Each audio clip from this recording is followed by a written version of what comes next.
Good morning. নমস্কার, আমি Mampi, homemaker মাম্পির আরও একটি নতুন ব্লগে আপনাদের সবাইকে স্বাগত জানাই। আশা রাখছি আপনারা সবাই খুব ভালো আছেন, আমরাও বেশ ভালো আছি। তো আবারও চলে এসেছি নতুন একটা ভিডিও নিয়ে। আশা রাখছি ভিডিওটি আপনাদের খুব ভালো লাগবে। আজ হচ্ছে শুক্রবার আর এখন বাজে সকাল 8টা। তো এখন থেকেই আপনাদেরকে সঙ্গে নিয়ে ভিডিওটি শুরু করলাম। আজ হচ্ছে শুক্রবার আর আজকে হচ্ছে গুড ফ্রাইডে, তো সেই জন্য বাবুদের আজকে আর কোনো পরীক্ষা নেই, স্কুল ছুটি রয়েছে। আজ কাল পরশু পরপর 3 দিন স্কুল ছুটি রয়েছে, আবারও সেই সোমবারে ওদের পরীক্ষা। তো যাই হোক, বাবু ওদিকে শুয়ে রয়েছে এখনো, ও ঘুম থেকে ওঠেনি আর ওকে ডাকিও নি। এখনোই 8টা সাড়ে 8টা মতো বাজে। আমি উঠে ফ্রেশ হয়ে চেঞ্জ করে ঘরের টুকিটাকি কাজগুলো করে তারপরে রান্নাঘরে চলে এসেছি। বিজয় বাজারে গিয়েছিল, বিজয় বাজার থেকে চলেও এসেছে, মাছ সবজি সবই নিয়ে এসেছে। বাজারের ব্যাগে পরে হাত দেবো, আগে চা করে চা খেয়ে নিই, তারপরে বাকি কাজে হাত দেবো। তো চলুন, এদিকে চা হয়ে গেছে, চা খেয়ে নিই। তো ওদিকে চা খেয়ে এই যে বিজয় বাজার থেকে সবজি নিয়ে এসেছে, তো বাজারের ব্যাগ এটা।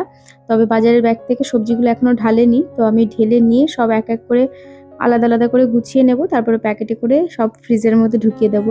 মাছটা এখনো হাত দিইনি, মাছটা টেবিলের উপর আছে, থাক, মাছটা পরে হাত দিচ্ছি। আগে সব বাজার টাজার গুছিয়ে নিই, কি রান্না করব আগে ভেবে নিই। আর এই এত কচি কচি টাটকা টাটকা সবজি দেখলে আমার মনে হয় যেন সব সবজি রান্না করে ফেলি। যদিও আজকে সবজি একটু কম আনতে বলেছিলাম, ফ্রিজের সজনের ডাঁটা রয়েছে। বিজয়ের আগের দিনকে এত পরিমাণে সজনের ডাঁটা নিয়ে এসেছে, খেতে খেতে একেবারে মুখে চড়া পড়ে গেছে। তাই বারণই করে দিয়েছি, সজনের ডাঁটা আপাতত আর কদিন নিয়ে আসবে না। একদিন শুক্তো করার ইচ্ছা রয়েছে, দেখা যাক। সব সবজি নেই শুক্তোর, মানে ওই কাঁচকলা টাচকলা পেঁপে টেপে নেই, তো এগুলো থাকলে করেই ফেলতাম। তো অন্য একদিন করা যাবে। আর এদিকে আজকে একটু সর্ষে পোস্ত দিয়ে ভেন্ডি করব। তো সেই জন্য এই যে ভেন্ডিটাই আগে রান্নাটা বসিয়ে দিচ্ছি ঝটপট করে, কারণ এই দেখতে দেখতেই না সকালবেলাটা কখন বেলা গড়িয়ে যায় টেরটাও পাওয়া যায় না। আর ওই কাজের দিদি 10:30 পৌনে 11টার মধ্যে চলে আসে, আমার তখন শেষের দিকে একেবারে হুটোপাটা লেগে যায়। তো যাই হোক, ওদিকে এই যে এক এক করে কাজ সেরে নিচ্ছি। সাদা সর্ষেটা শেষ হয়ে গেছে, তো কালো সর্ষে রয়েছে, তাই বিজয়কে বললাম যে আবার সাদা সর্ষেটা নিয়ে আসতেও নিয়ে আসুক। তো এই যে একটু কালো সর্ষে, সাদা সর্ষে আর পোস্ত দিয়েছি। তো বেশিরভাগটা যাবে সর্ষে পোস্ত ভেন্ডি করব, তো তার মধ্যে যাবে, আর কিছুটা আমি মাছেও দেব। আর ওদিকে দেখতেই পেলেন আমি সর্ষে পেস্ট করার সময় কিন্তু একটু লবণ দিয়েছিলাম। লবণ দিলে সর্ষেটা তেতো হয় না পেস্ট করার সময়, লবণ দিয়ে পেস্ট করলে। আর আজকের ভেন্ডিগুলো একেবারেই টাটকা ছিল, এই মুহূর্তে নিয়ে এসেছে, আপনারা তো দেখলেনই। আর এত কচি ছিল, এত ভালো লাগে। এই ভেন্ডিটাকে যদি ফ্রিজের মধ্যে আমি 2 দিন ধুয়ে দিতাম, তাহলে ওই গায়ের ওপর দিয়ে কালো কালো স্পট পড়ে যেত, আর খেতেও একদম ভালো লাগতো না। যে কোনো সবজি বাজার থেকে নিয়ে এসে সেই দিনকেই রান্না করলে দেখবেন তার টেস্ট অনেক বেশি ভালো হয়। আমার তো ফ্রিজে সত্যি বলতে অনেক দিন ধরে সবজি রেখে খেতে ভালো লাগে না। তো আমি ওই জন্য বিজয়কে বলি একটু অল্প অল্প করেই নিয়ে আসবে, তো যাতে 2-1 দিনের মধ্যে শেষ হয়ে যায়, তারপরে আবার যাবে। তো যাই হোক, ওদিকে সর্ষে পোস্ত ভেন্ডিতে জল দিয়ে দিয়েছি পরিমাপ মতো, আর এদিকে ওটা তো হচ্ছেই, তার পাশাপাশি যে মাছটা ধুয়ে নেবো। আজকে একদম জ্যান্ত কাতলা নিয়ে এসেছে, বড় কাতলা মাছ থেকে, দেখতে পাচ্ছেন একেবারে জ্যান্ত কাতলা নিয়ে এসেছে। আর এই যে এই থলথলে চর্বিযুক্ত যে মাছের পেটিগুলো হয়, এগুলো ছেলে খেতে খুব ভালোবাসে। আমাদের বাড়িতে কাতলা মাছটা এমনিতেও আমরা খুব ভালো খাই, যে কারণে কাতলা মাছটাই বেশি আনা হয়। আমাকে তো অনেকে কমেন্ট করে বলে, তোমরা কি শুধু এই এক ধরনেরই মাছ খাও? যদিও এই কথাটা আমি ওই আগেও অনেকবার বলেছি। আসলে আমার মাছে ভীষণ বাজ, আমি যেকোনো মাছ খাই না। তো একটু সিলেক্টেড কয়েকটা মাছই খাই। তবে বিজয় আবার সব রকম মাছ খেতে খুব ভালোবাসে। আমার শ্বশুরবাড়িতে মাছ হতেই হবে এরকম একটা ব্যাপার ছিল, মাছ ছাড়া ওদের খাওয়া হতো না। তো সে জায়গায় বরঞ্চ আমি যথেষ্ট পরিমাণে নিরামিষ শাকসবজি খাই। তো বিজয়ের একটু সমস্যা হয়, তবে হ্যাঁ, আমি আমি আমার ছেলে সব রকম মাছ খাই না, তো সেই জন্য সব রকম মাছ আনা হয় না। বিশেষ করে সামুদ্রিক মাছ তো আমরা একেবারেই খাই না, নদীর মাছ খাই, তাও কয়েকটা বেছে বেছেই খাই। আর বরফের মাছ আমরা খাই না, মানে ওই বরফের রুই কাতলা, তারপরে হ্যাঁ ইলিশ মাছটা খাই, অবশ্যই চিংড়ি মাছটাও খাই। তবে এমন অনেক মাছ আছে যে মাছগুলো আমি খাই না, আর আমি খাই না বলে ওই ছোটবেলার থেকে ছেলেরও সেই অভ্যাসটা হয়ে গেছে, যে কারণে বাবুও আর খায় না, এই জন্য আমাকে কথাও শুনতে হয়। সে যাই হোক, এদিকে ভেন্ডি চচ্চড়িটা আমার রান্না হয়ে গেছে, নামিয়ে নিয়েছি। বাবু ঘুম থেকে উঠেও পড়েছে, তো ওর জন্য এখন একটু টিফিন বানাবো। তো এখন বানাবো হচ্ছে দিসানোর ফুসলি পাস্তা। এটা 100% ডুরুম হুইট সেমোলিনা পাস্তা। এর মধ্যে পুরোপুরি আটা আর সুজি দিয়ে তৈরি করা, এর মধ্যে কোনো রকম ময়দা নেই, artificial colour, flavour, zero cholesterol, no trans fat, মানে কোনো খারাপ কোনো কিচ্ছুই নেই, ভীষণ হেলদি। আর ভীষণ মানে টেস্টিও হয় খেতে, যে কোনোভাবে রান্না করলেই খুব ভালো লাগে খেতে। তো এখানে বাবুর জন্য আর বিজয়ও অল্প একটু খাবে। তো তো ওদের জন্য একটু এগ পাস্তা বানাবো। আর এই পাস্তাটা যে কোনো রকমভাবে করলেই খেতে খুব ভালো হয়। এই পাস্তাটি আপনারা যদি পারচেস করতে চান, আমার ডিসক্রিপশনে লিংক দেওয়া থাকবে, আপনারা চাইলে ওখান থেকে বাই করতে পারেন। প্রিয়াঙ্কা দিদিভাই আমার কথা শুনে এই পাস্তাটা পারচেস করেছিল, তো খেয়ে খুব প্রশংসা করেছে। দিদিভাই বলেছে, মাম্পি খুব ভালো খেয়েছি।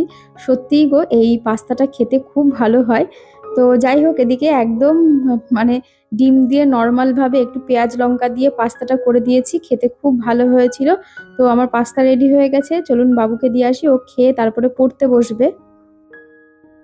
ওদিকে মাছের ঝোলের সব মশলা রেডি করে নিয়েছি, সমস্ত কিছু একেবারে রেডি করে নিয়ে রান্না করতে বসে পড়েছি।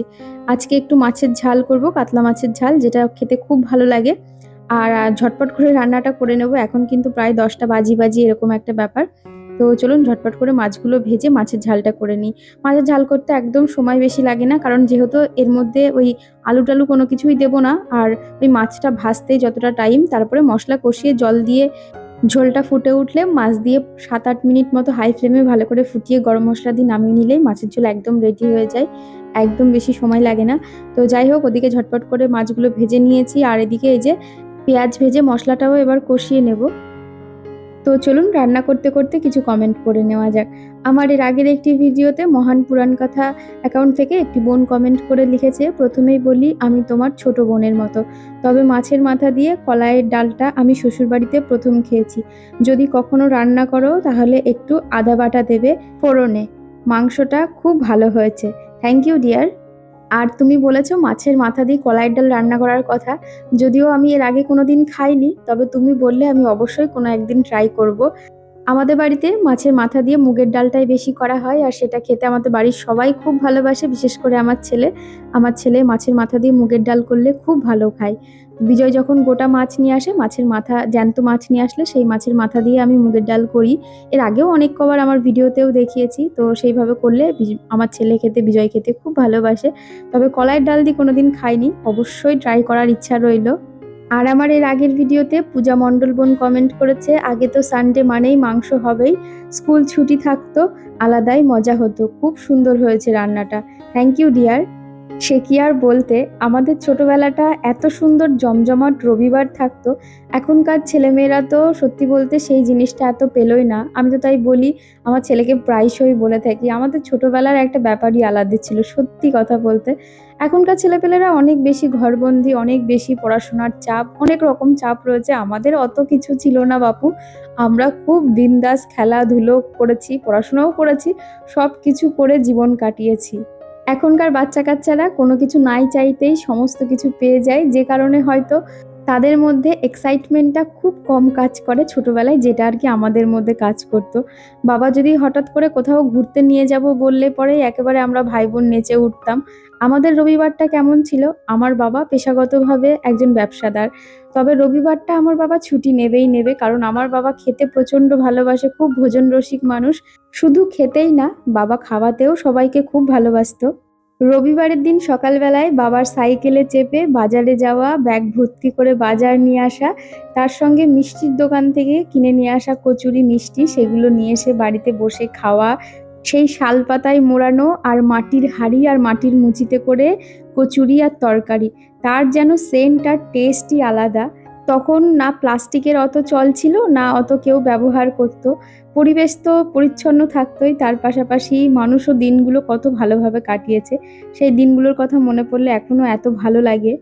আমি তো বাবুকে প্রায়ই বলে থাকি, এখন সমাজের বিকাশ হচ্ছে না বিনাশ হচ্ছে বোঝা মুশকিল। যাই হোক, তোমাদের সঙ্গে অনেক কথা বলতে বলতে ওদিকে রান্না হয়ে গেছে, টেবিলটা মুছে তরকারিগুলোকে সব টেবিলের উপর রেখে দিয়ে এসেছি। ভাতটা কিন্তু আমি এখনো বসাইনি, রান্নাঘর পরিষ্কার করে তারপরেই ভাতটা বসাবো। যাই হোক, আর আমার এর আগের ভিডিওতে প্রিয়াঙ্কা সান্যাল দিদিভাই কমেন্ট করেছে, ব্লগটা খুব ভালো লাগলো, তোমার ব্লগ আমি অলমোস্ট সবই দেখি, বাট রেগুলার কমেন্ট করা হয় না, খুব ভালো লাগে তোমার ব্লগ, আর খুব গুছিয়ে কাজ করো। থ্যাংক ইউ সো মাচ দিদিভাই। এইভাবেই ভালোবাসা দিয়ে যেও, আর এইভাবেই পাশে থেকে যেও। তবে একটা করে কমেন্টও করো, কারণ তোমাদের কমেন্ট পেলে কি হয়, আমার ভিডিও করার এনার্জিটা আরও বেড়ে যায়। কারণ তোমাদের কমেন্ট পেলে কোথাও যেন আমার উপর একটা দায়িত্ব চলে আসে যে আমার ভিডিও অনেকেই দেখতে পছন্দ করে, ভালোবাসে। আর আমার ভিডিও দেখার জন্য অনেক দিদিভাইরা বসে থাকে, দিদিভাই এবং বোনেরা। তাই তোমরা যদি কমেন্ট করো তাহলে আমি অনেক মোটিভেট হই আর নতুন নতুন ভিডিও দেওয়ার আগ্রহ আর এনার্জি দুটোই বেড়ে যায়। আর আমার এর আগের একটি ভিডিওতে cake and bake blog account থেকে একটি বোন কমেন্ট করেছে, খুব ভালো লাগে তোমার ভিডিও, কি গুড় ইউজ করলে। তো বোনটি জিজ্ঞেস করেছে যে আমি যে ছাতুর শরবতটা বানিয়েছিলাম তার মধ্যে কিসের গুড় ব্যবহার করেছিলাম। যদিও আমি ভিডিওতে বলে দিয়েছিলাম, তবু আর একবার বলে দিচ্ছি, আমি আখের গুড় ব্যবহার করেছিলাম। আর এমনিতেও গরমের সময় আখের গুড়ের শরবত খাওয়া খুব উপকার। গুড়টাকে একটু ভিজিয়ে রেখে একটু লেবুর রস মিশিয়ে নিয়ে গুড়ের শরবত করে খাওয়া খুব স্বাস্থ্যকর। খেতে পারো যারা বাইরে কাজকর্ম করে, মানে রৌদ্রের কাজ থাকে যাদের, তাদের জন্য ভীষণ উপকার। আর তার মধ্যে যদি একটু ছাতু মিশিয়ে দেওয়া যায় তাহলে তো আর কোনো কথাই নেই, পেটটাও ভরা থাকবে আর শরীরে অনেক এনার্জিও থাকে। আর ডিহাইড্রেশনও হয় না, যেহেতু এখন যে পরিমাণে গরম পড়ছে, সামনে তো আরও দিন পড়েই রয়েছে, কী যে গরম পড়বে ভগবান জানে। আর আমার গত ভিডিওতে পাপিয়া জুই অ্যাকাউন্ট থেকে একটি বোন কমেন্ট করেছে, শুভকামনা রইল, থ্যাংক ইউ ডিয়ার। আর ব্লগার মো অ্যাকাউন্ট থেকে একটি বোন কমেন্ট করেছে, খুব ভালো লাগলো, থ্যাংক ইউ। যাই হোক, এদিকে রান্নাঘরটাকে খুব ভালো করে ডিটারজেন্ট দিয়ে পরিষ্কার করে নিচ্ছি। এমনিতেই মাছ টাছ রান্না করলে রান্নাঘরটা আমি একটু বেশি ভালো করেই পরিষ্কার করি, তার পাশাপাশি আগামীকালকে আবার শনিবার রয়েছে, তো সেই জন্য একটু আরও বেশি ভালো করে পরিষ্কার করে নিলাম। আর এদিকে এই যে সবার শেষের যে কাজটা, আমার যে কিচেনের ওয়াইপটা রয়েছে আর যে কিচেন টাওয়ালটা রয়েছে, দুটোকেই খুব ভালো করে ডিটারজেন্ট দিয়ে একটু পরিষ্কার করে ভালো করে মুছে চিপে ধুয়ে জায়গা মতো রেখে দেবো। আমার এই যে কিচেন টাওয়ালটা রয়েছে, এটাকে প্রত্যেক দিন আমি ডিটারজেন্ট দিয়ে পরিষ্কার করে রাখি, যে কারণে ওই একটা এক্সট্রা দিন আলাদা করে গরম জল টলে দিতে হয় না, একদম পরিষ্কার থাকে, কোনো তেলচিটা হয় না। তো যাই হোক, এদিকে রান্নাঘরটাকে খুব ভালো করে পরিষ্কার করে নিয়েছি, ওভেন টোভেন একদম ঝকঝকে করে ফেলেছি। তো এবার ভাতটা বসিয়ে যাব আমি স্নান করতে। তবে এইমাত্র আবার ভাই এলো, তো রোদের থেকে এলো, তাই ভাইয়ের জন্য একটু এই যে আমি ছাতু শরবত করে দিয়েছি গুড় দিয়ে আর লেবু দিয়ে। তো ভাইকেও একটু দিই, আমিও একটু খাই, বাবু যদি খাই বাবুকেও একটু দেবো, বেশ খানিকটাই করেছি। তো তারপরে স্নান করতে যাব। আর সত্যি বলতে এইভাবে শরবতটা করলে খেতে তো খুব ভালো হয় আর খাওয়াও ভীষণ উপকার। তো যাই হোক, এদিকে এই যে ভাতটাও বসিয়ে দিয়েছি। আর এই যে খাওয়ার সময় আমাদের প্রত্যেক দিন মানে খাওয়ার পাতে একটু বেশি করে স্যালাড লাগবেই লাগবে। তো এই যে স্যালাডের সব জিনিসগুলো ভালো করে ধুয়ে ট্রের ওপর রেখে দিয়েছি, খাওয়ার সময় সব কেটে নেব। তো চলুন রান্নার ফাইনাল লুকগুলো আপনাদের সঙ্গে একটু শেয়ার করি, তারপরে আমি যাব স্নান করতে। আর আজকের একদম সিম্পল দুপুরের মেনু, এই যে সর্ষে পোস্ত দিয়ে ভেন্ডি করেছি আর তার সঙ্গে যে মাছের ঝাল করেছি, এই হচ্ছে আমাদের দুপুরের মেনু। তার সঙ্গে একটু বেশি করে স্যালাড কেটে নিলেই ব্যাস খুব ভালো খাওয়া হয়ে যাবে। তো চলুন ভিডিওটা আর বেশি বড় করব না। আর আজকের ভিডিওটা আপনাদের কেমন লাগলো অবশ্যই কমেন্ট করে জানাবেন। যারা নতুন বন্ধুরা আছেন সাবস্ক্রাইব করে আমার পাশে থাকতে পারেন। তো আবারও দেখা হবে নতুন একটা ভিডিও নিয়ে, ততক্ষণ সুস্থ থাকবেন, ভালো থাকবেন, টাটা।